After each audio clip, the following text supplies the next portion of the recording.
I thank everyone for getting quiet, and we are directly on schedule here. And again, I'll remind everybody that we're going to adjourn no later than 4:30.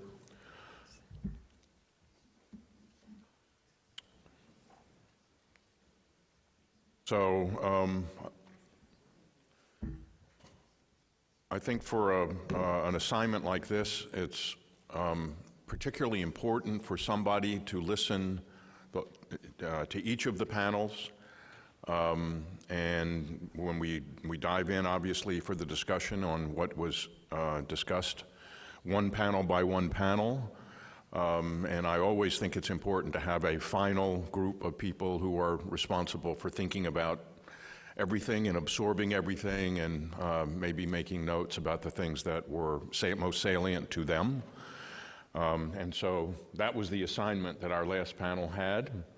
And I think all of them, as you'll hear, are particularly well suited to do that.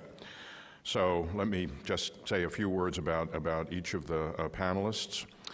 So Daniel Raymond is the Policy Director for the Harm Reduction Coalition, a national advocacy and capacity building organization that promotes the health and dignity of people who use drugs and their communities.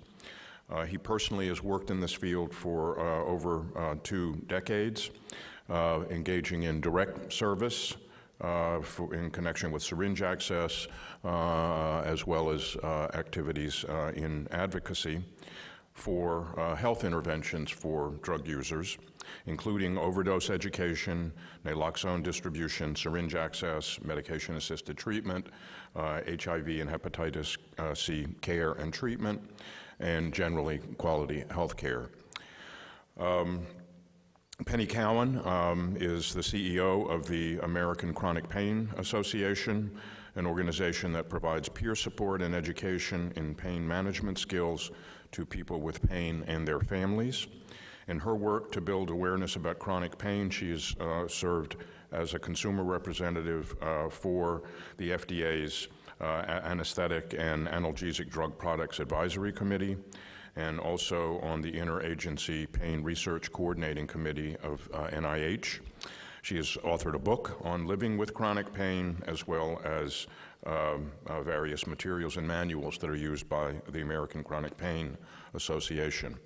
Jonathan Goyer is in active recovery from opioid addiction and is outreach coordinator for the Anchor Recovery Community Center in Pawtucket, Rhode Island, a licensed HIV/HCV testing counselor, and a volunteer for the Miriam Hospital's Preventing Overdose and Naloxone Intervention Program, where he educates, trains, and distributes Narcan in the community and during street outreach.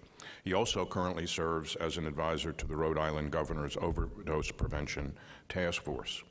Kristen Veasley is the co-founder and director of the Chronic Pain Research Alliance, an advocacy initiative dedicated to advancing a strategic research, translational, and industry effort on coexisting chronic pain disorders.